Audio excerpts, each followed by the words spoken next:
Good morning dear students, I hope you are fit and fine. देखिए आज हमारा topic रहेगा संज्ञा। संज्ञा करने से पहले आपको क्या पता होना चाहिए? विकारी और अविकारी शब्द। विकारी और अविकारी शब्द।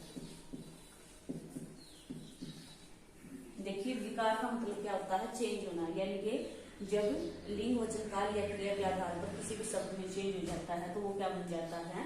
विकारी। और जब चेंज नहीं होगा तो क्या कहलाएगा? अविकारी। देखिए एग्जाम्पल के थ्रू हम समझते हैं। जैसे मैंने यहाँ पे लिखा लड़का। लड़का से आप क्या बना सकते हो? लड़की, लड़के, लड़कपन। यानी कि जो लिंग वचन काल और क्रिया के आधार पर चेंज हो जाएंगे वो क्या हो जाएंगे? हमारे विकारी शब्द। और जो चेंज नहीं होंगे वो क्या हो जाएंगे? अविकारी शब्द। देखिए जैसे मैं बोलती हूँ आपको कि लड़का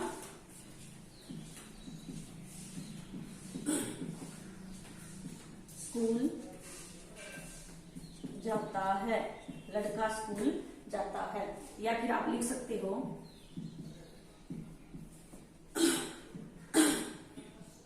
लड़के स्कूल जाते हैं,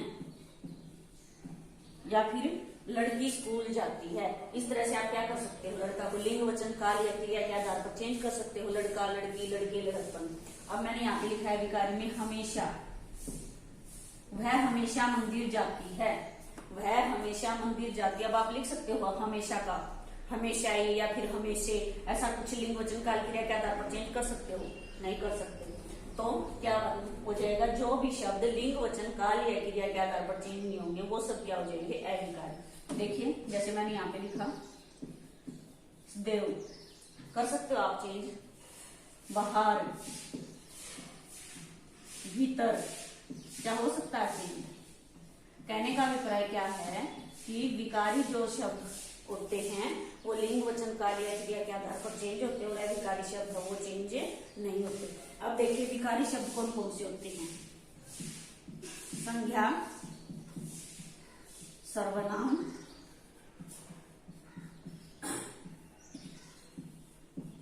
विशेषण और क्रिया। ये 4 हो जाएंगे। सबसे पहले आज हम क्या करेंगे? संज्ञा।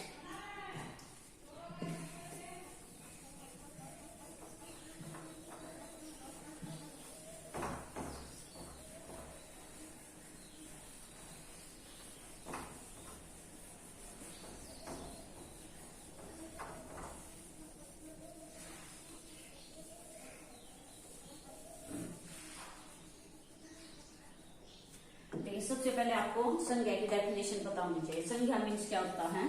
नाम। क्या होता है संज्ञा मीन्स? नाम या फिर परिचय। यानी कि जो किसी भी वस्तु, स्थान, भाव आदि का क्या देता है? परिचय देता है। हर वो चीज जिसका परिचय दे सकते हो वो क्या हो जाती है? आपकी संज्ञा। अब देखिए मेरे हाथ में क्या है? मार्कर। तो मैंने इसका परिचय दिया। क्या है ये? मार्कर। या फिर क्या है? एक चीज का नाम। आपके सामने क्या है? White board. आपकी सराउंडिंग में जितनी भी चीजें होती है जिसका परिचय देते हो या फिर किसी भी चीज का नाम, वो सब क्या हो जाएंगे? हमारी संज्ञा। देखिए सबसे पहले आपको क्या पता होना चाहिए कि एग्जाम में पूछ लिया जाता है टाइप्स। रचना,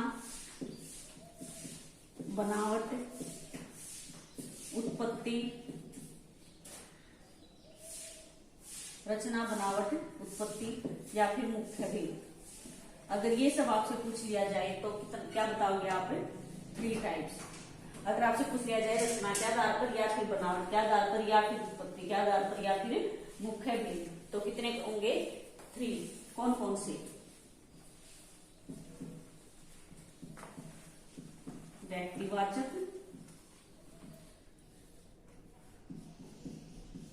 जातिवाचक और थर्ड क्या हो जाएगा? भाववाचक। भाववाचक। उसके बाद देखिए अगर आपसे पूछा जाए अर्थ, प्रयोग या फिर आधुनिक विभाजन, या फिर आधुनिक विभाजन के आधार पर कितने टाइप्स होते हैं? तो कितने होते हैं? 5। देखिए आधुनिक विभाजन पहले हम 3 ही टाइप्स पढ़ते थे। कौन कौन से? व्यक्तिवाचक, जातिवाचक और भाववाचक।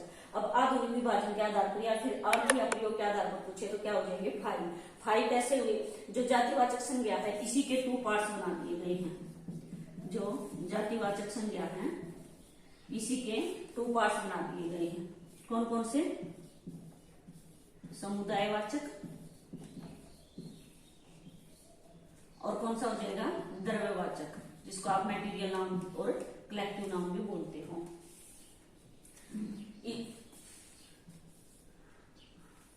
अगर आपसे पूछा जाए अर्थ प्रयोग या आधुनिक विभाजन के आधार पर तो आप क्या कहोगे? 5 प्रकार। कौन कौन से? व्यक्तिवाचक, जातिवाचक, भाववाचक। और 2 कौन से इंक्लूड हो गए हैं? समुदायवाचक और द्रव्यवाचक। अगर आपसे पूछा जाए रचना, बनावट या उत्पत्ति के आधार पर क्या रहेंगे? 3 टाइप्स। अगर आपसे पूछ लिया जाए व्युत्पत्ति के आधार पर,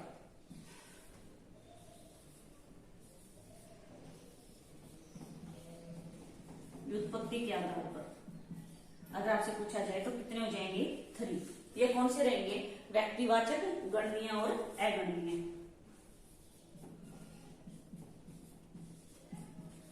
व्यक्तिवाचक, ये क्या हो जाएगा? गणनीय। और थर्ड क्या हो जाएगा? अगणनीय। गणनीय और अगणनीय से आप क्या समझते हो? जिसको आप गिन सकते हो, अगणनीय जिसको आप गिन नहीं सकते, सिर्फ नाप तोल सकते हो। देखिए हमने यहाँ पे क्या किया है? टाइप्स किया। अगर आपसे रचना, बनावट, उत्पत्ति या मुख्य रूप से पूछा जाए तो क्या बताओगे? 3। अगर आपसे अर्थ प्रयोग या आधुनिक विभाजन के आधार पर पूछा जाए तो क्या बताओगे? 5। 2 इसमें क्या इंक्लूड हुए? जातिवाचक के 2 पार्ट्स बना दिए गए हैं, समुदायवाचक और द्रव्यवाचक। अगर आपसे व्युत्पत्ति के आधार पर पूछा जाए तो क्या बताओगे? 3 टाइप्स। कौन कौन से? व्यक्तिवाचक, गणनीय और अगणनीय।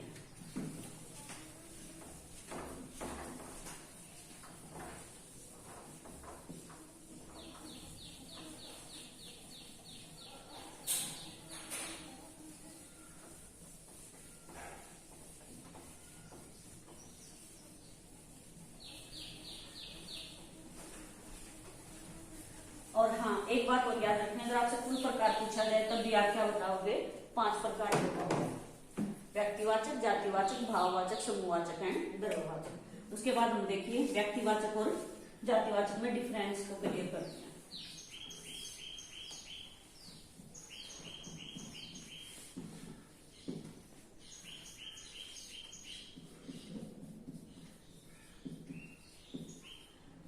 व्यक्तिवाचक संज्ञा कौन सी होती है? जो एक स्पेसिफिक नेम होता है, एक पर्टिकुलर चीज का नेम। जातिवाचक क्या हो जाएगी? कोई भी कॉमन चीज। देखिए कैसे? जैसे मैंने यहां पे लिखा लड़का। अब लड़का आप देखिए, आपको पता है कि हम किस लड़के की बात कर रहे हैं? नहीं पता। अगर मैंने यहाँ पे नाम दे दिया है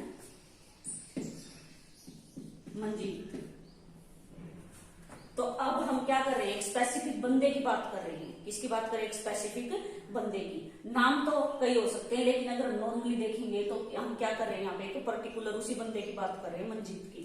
अब मैंने यहाँ पे लिख दिया नदी।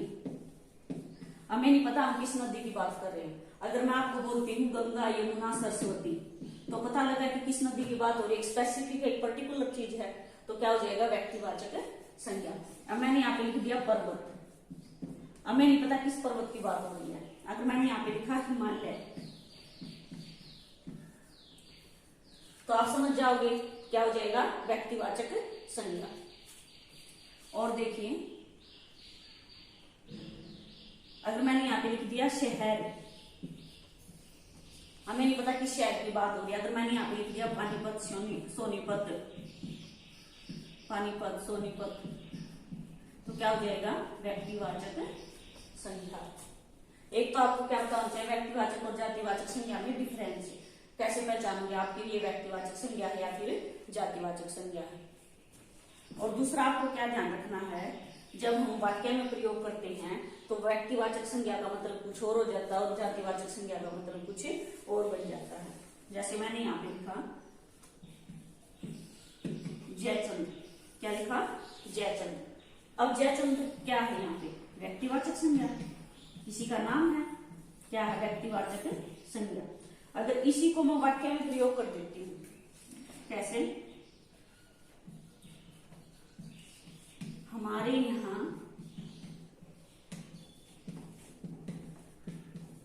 जयचंदों की कमी नहीं है, हमारे यहाँ जयचंदों की कमी नहीं है। अब देखिए, हमें नहीं पता किस जयचंद की बात हो रही है। अब बहुत सारे भी जयचंद हो सकते हैं, एक भी हो सकता है, दो भी हो सकता है, हमें नहीं पता कि किस जयचंद की बात हो रही है।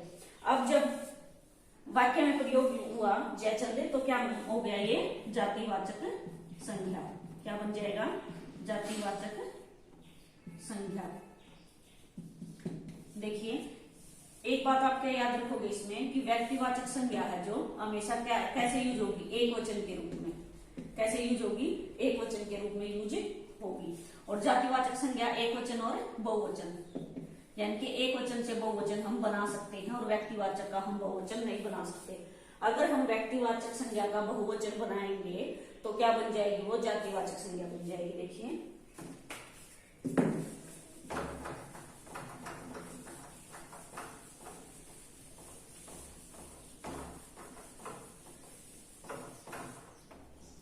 मैंने क्या बताया आपको, अगर व्यक्तिवाचक संज्ञा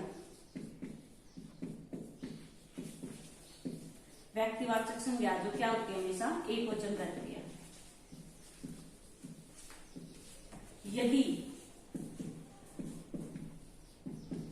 यदि व्यक्तिवाचक है जो, उसको आप क्या कर रहे हो, ये क्या होता है, चेंज का सिंबल, उसको आप क्या कर रहे हो, चेंज कर रहे हो किसमें, बहुवचन में।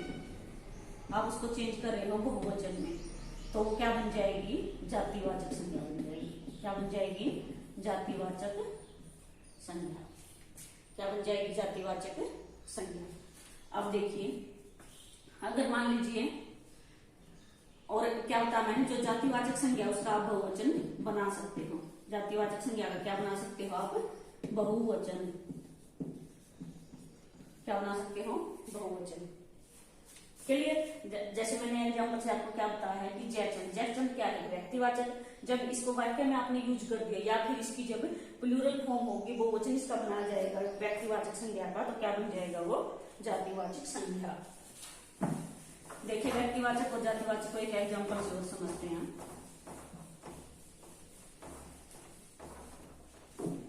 मैंने यहाँ पे लिखा,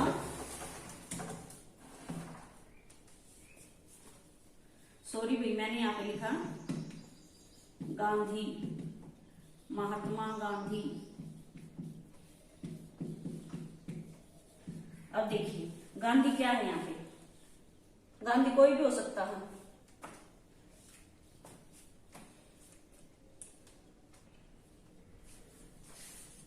गांधी क्या है, गांधी कोई भी हो सकता है। तो क्या बन जाएगी, ये जातिवाचक संज्ञा। क्या बन जाएगी, जातिवाचक संज्ञा, क्योंकि एक सरनेम, हमें नहीं पता किस गांधी की बात हम कर रहे हैं।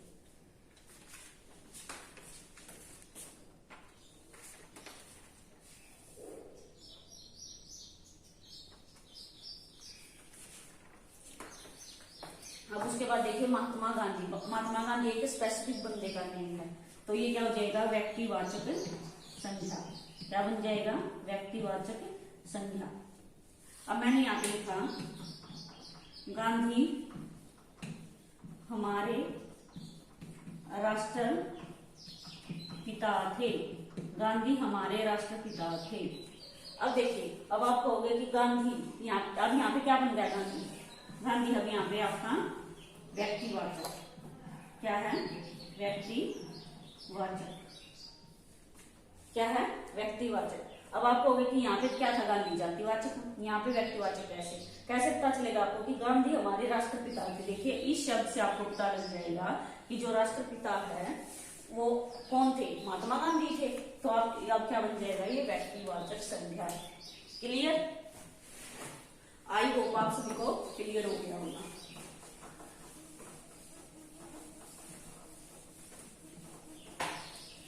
आप साथ के साथ नोट्स बनाते रहिए।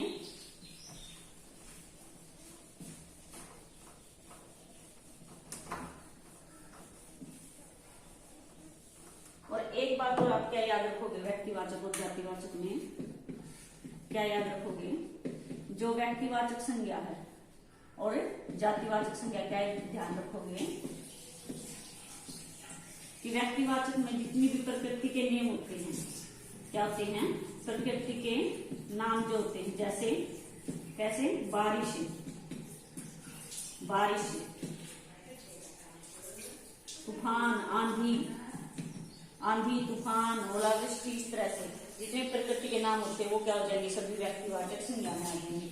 और प्रकृति की घटनाएं, सॉरी भाई, प्रकृति के नाम, सॉरी, प्रकृति के नाम जैसे पृथ्वी, जैसे पृथ्वी, चांद, सूरज, इस तरीके से जितने भी नाम हो वो क्या हो जाएंगे, व्यक्तिवाचक संज्ञा।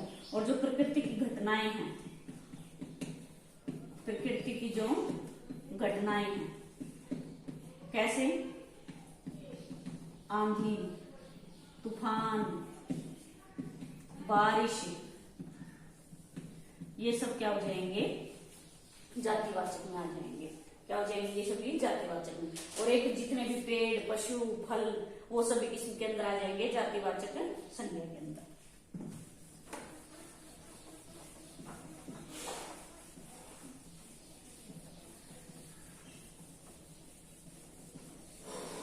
अब देखिए, अब हम यहाँ पे क्या करेंगे, भाववाचक संज्ञा। भाववाचक संज्ञा, भाववाचक से आप क्या समझते हो, भाव जिसको सिर्फ आप फील कर सकते हो, यानी कि आप महसूस कर सकते हो। फॉर एग्जाम्पल, जैसे आशा, निराशा, प्रेम, सुंदरता, जिसको आप सिर्फ क्या करोगे, महसूस करोगे। सुंदरता, सुंदरता आप ना टच कर सकते हो, ना आपको दिखाई देती है, सिर्फ आप क्या की जाती है, महसूस की जाती है। बुढ़ापा, बचपन, वो सारे शब्द जिसका क्या होता है, सिर्फ आप जिन शब्दों को सिर्फ आप फील करते हो, वो सारे क्या हो जाएंगे, भाववाचक संज्ञा में आ जाएंगे। कैसे, देखिए मैंने यहाँ पे लिखा प्रेम। प्रेम क्या है, भाववाचक संज्ञा। सेम इसमें भी क्या हो जाएगा, जब आप वाक्य में यूज करते हो तो कुछ और भाव बन जाता है, जब आप एक शब्द के रूप में यूज करते हो तो कुछ और मीनिंग निकलता है। देखिए प्रेम अब क्या है, यहाँ पे भाववाचक संज्ञा। अब मैंने यहाँ पे लिखा प्रेम कक्षा में प्रथम आया। अब आप बताओगे, अब यहाँ पे प्रेम क्या हो जाएगा, प्रेम अब क्या है, स्पेसिफिक स्टूडेंट्स का नेम है। क्या है, स्पेसिफिक स्टूडेंट का नेम है। तो प्रेम अब यहाँ पे क्या बन गया, व्यक्तिवाचक संज्ञा। क्या बन गया, व्यक्तिवाचक संज्ञा। अब देखिए आशा, आशा क्या है यहाँ पे, भाववाचक संज्ञा। अब मैं आपको बोलती हूँ कि आशा अच्छी लड़की है, तो अब आशा क्या बन जाएगा, व्यक्तिवाचक संज्ञा। इसी तरीके से भाववाचक संज्ञा में भी क्या होता है, अगर भाववाचक संज्ञा का आप क्या करते हो, बहुवचन बनाते हो। क्या बनाते हो, बहुवचन, तो वो क्या बन जाएगा, जातिवाचक संज्ञा। क्या बन जाएगा, जातिवाचक संज्ञा। देखिए कैसे,